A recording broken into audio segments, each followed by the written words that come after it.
Les congés illimités, c'est une arnaque, c'est un piège, ça n'arrange que les employeurs et absolument pas les employés. Là, je réagis aussi violemment parce que je viens de voir un reportage de BFM TV qui fait l'apologie des congés illimités, qui dit c'est le Graal, c'est un avantage incroyable pour les employés. C'est faux. Genre, c'est faux totalement. Donc, on va voir le reportage en question, on va voir un aperçu de ce qui va pas dans les congés illimités, parce que le patron y parle, on va comprendre un peu ce qui se passe.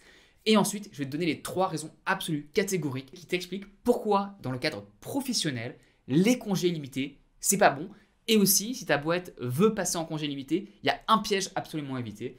Bref, on est parti, réaction vidéo et en même temps, qui permet de comprendre mieux le monde du travail. Parce que je pense que pour réussir sa carrière, qui est le but de ma chaîne quand même, il faut comprendre le monde professionnel, le monde qui nous entoure. Sur ce sujet, j'ai d'ailleurs une playlist, mes analyses du marché du travail, qui devrait vous plaire. On est parti pour la vidéo.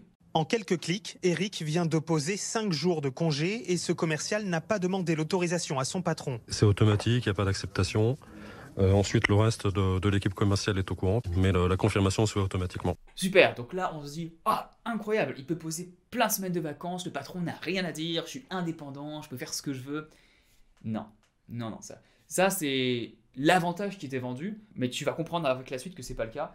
Et il y a des grosses limites en vrai. Dans cette entreprise qui met au point des logiciels de gestion, les 31 salariés peuvent prendre des congés illimités à condition de respecter une charte qu'ils ont eux-mêmes élaborée. Tu la sens la douille arriver là? Une charte qu'ils ont eux-mêmes élaborée. En plus, tu as l'aspect manipulateur de la charte a été faite en collaboration avec les employés, donc ça devrait être mieux pour eux normalement. Et en plus, ils devraient être plus en accord avec elle puisqu'ils l'ont fait même.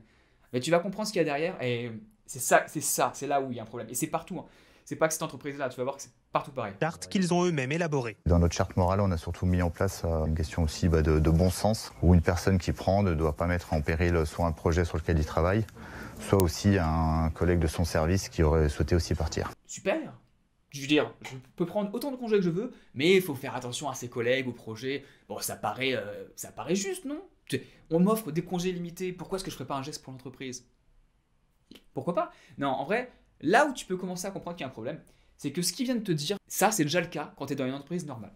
Tu ne sais pas forcément si tu es en école, mais dans pas mal de projets, comme par exemple en construction, si à un moment donné, il faut charbonner, et ben il faut charbonner, tu ne peux pas partir à ce moment-là. Et donc, tu peux te dire, bah ok, donc en fait c'est un problème, enfin c'est des accords que tu as normalement dans une entreprise, et que là, on te demande en plus, donc en gros c'est tout bénef quoi, tu as des congés limités, et les contraintes qu'on te donne, elles sont pas si contraignantes que ça. Ouais, si le patron Nicolas, qui est sûrement très bien au demeurant, hein, je le connais pas, je sais pas qui c'est, ça se trouve il fait ça vraiment en y croyant, mais s'il t'offre quelque chose alors qu'il n'y a rien pour lui en échange, tu te dis qu'il y a une douille quand même quelque part. Allez. Et les salariés, eux, sont ravis, certains comptent bien en profiter. C'est formidable, j'imagine très bien poser plus de 15 jours de vacances, parce que moi ça m'est jamais arrivé personnellement. Un road trip à moto qui durerait éventuellement effectivement 3 semaines au lieu de 15 jours. Philippe, il a raison Philippe, c'est incroyable. J'aimerais bien me faire un road trip en moto, prendre plus de 15 jours de vacances. Bah ouais mais vas-y, hein, là sur ce qu'il veut faire, totalement d'accord. Mais ce qu'il dit pas là-dedans, il te dit, j'aimerais bien prendre plus de 15 jours de vacances, ce que je n'ai jamais fait, ou ce que je n'ai jamais pu faire. Attends, il y a un problème déjà. Pourquoi tu n'as pas pu prendre plus de 15 jours de vacances? En France, normalement, tu as entre 4 et 8 semaines de vacances par an. Tu peux économiser des jours de vacances, c'est pas compliqué. Il a l'air d'avoir peut-être la quarantaine, un peu plus, entre 40 et 50 ans. Il peut se permettre de prendre plus de 15 jours de vacances. Donc, 2 choses. Soit l'entreprise ne lui permet pas. Et là, problème, parce que déjà, les conditions de base étaient mauvaises. Enfin, c'est quoi les entreprises qui t'empêchent de prendre plus de 2 semaines de vacances d'affilée? Enfin, c'est vraiment abusé. Mais à son âge, de ne pas pouvoir prendre plus de 15 jours de vacances, il y a un truc louche. Soit de l'entreprise, soit au niveau individuel, où il ne se le permet pas, parce qu'il a une éthique de travail qui fait qu'il va mettre l'entreprise en priorité. Et vu comment il en parle, j'aurais tendance à penser que c'est la première chose et pas la deuxième, parce que si jamais c'était personnel, il dirait pas qu'il aurait envie de le faire. Bref, on continue et on va voir d'autres travers des congés illimités. Personnellement, vu qu'on est dans une petite structure, je ne me vois pas par rapport à mes collègues passer plus de congés qu'eux. Je pense qu'il y a un autocontrôle, une autogestion en fait qui se fait naturellement. Voilà, là on commence à aller là où ça fait mal. Je ne me vois pas prendre plus de congés que mes collègues parce qu'il y a une autogestion. Donc, tu es dans une entreprise normale, c'est-à-dire avec des collègues qui sont bien, tu t'entends bien avec eux. Tout le monde prend ses 4-6 semaines de vacances, tu dis bah, je fais à peu près comme eux, super. Donc déjà, c'est pas congé illimité, puisque tu prends que 4 à 6 semaines. Elles sont où tes congés limités, tes 3 mois à partir en vadrouille en Amérique du Sud, ou à faire des tours de moto, le Tour de France? Bah non, tu le fais pas parce que tu fais attention à tes collègues. Et ça, là il te le dit, comment est-ce qu'il s'appelle ce monsieur? Il a l'air très sympathique.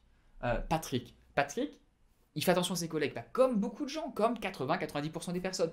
Donc pour la grande majeure partie des employés, tu vas pas en prendre plus que tes collègues.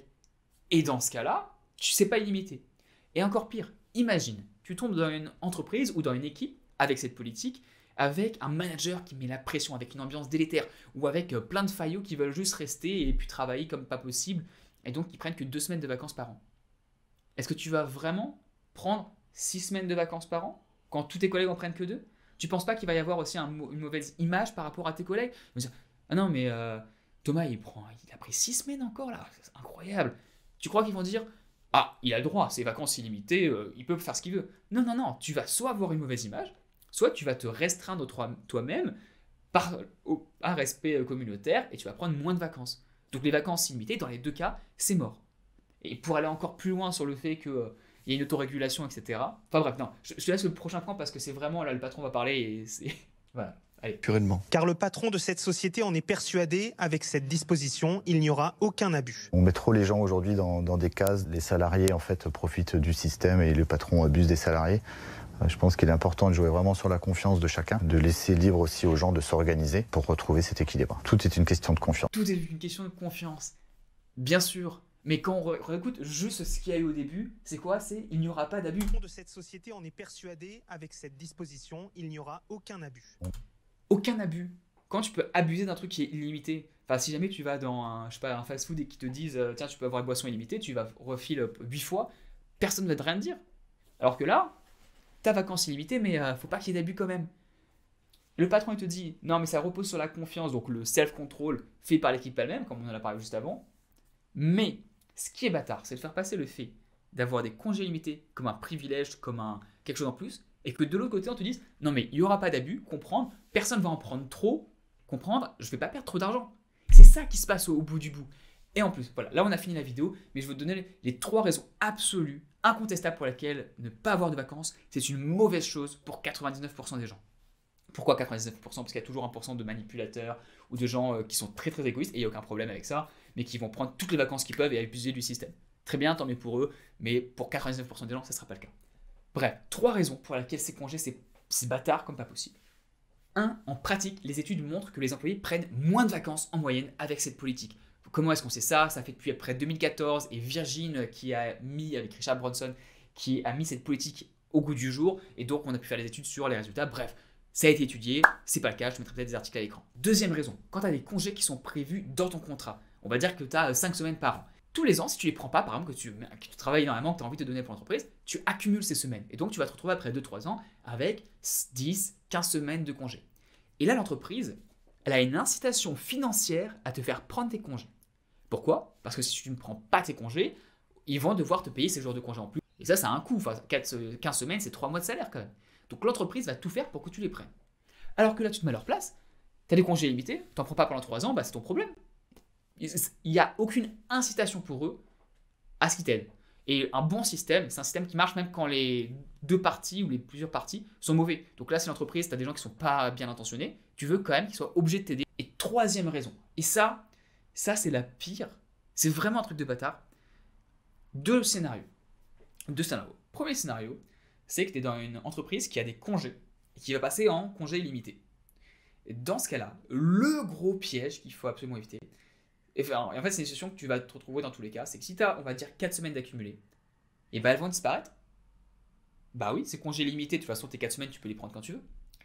Et donc, 4 semaines que tu as économisées pendant 1 an, qui auraient dû t'être payées, bah tu les as plus. Et si tu les prends après que tu sois passé en politique illimitée, pareil, on en revient sur l'image par rapport aux collègues, etc. Oui, tu vas leur dire, mais bon, tu prends 4 semaines et puis après, tu vas reprendre 4 semaines. Tu vois, au final, tu vas te retrouver avec moins de semaines de vacances parce que l'image sera pas la bonne. Ou en tout cas, il va falloir que tu te justifies. C'est jamais agréable. 2e situation, tu es dans une entreprise qui a des congés limités et tu veux partir, tu veux démissionner. Moi, ça m'est arrivé récemment, j'ai changé de job, c'est super, ça te permet d'avoir des augmentations de salaire, ça te permet d'avoir un scope qui s'ouvre, c'est-à-dire d'avoir plus de responsabilités, de travailler sur un sujet différent, dans une industrie différente. C'est génial de changer de travail par moment. Et bien là, imagine que tu as travaillé comme un malade mental pendant 2 ans, que tu as 8 semaines de vacances accumulées. Tu veux démissionner? Ok, entreprise normale, on te paye 8 semaines de travail, tu as 2 mois où tu peux ne pas travailler, tu peux te prendre un petit break, tu es très content. Congé limité, t'as rien. Tu aurais pu prendre tes congés avant, tu les as pas pris, c'est ton problème. L'entreprise ne te doit pas d'argent quand tu pars. Donc tu te fais douiller. Bref, tout ça pour dire, les congés limités, si vous pouvez éviter, c'est vraiment mieux. Et pour une autre analyse du marché du travail, vous invitez à aller voir cette vidéo qui apparaît à l'écran. Merci et bonne journée à vous.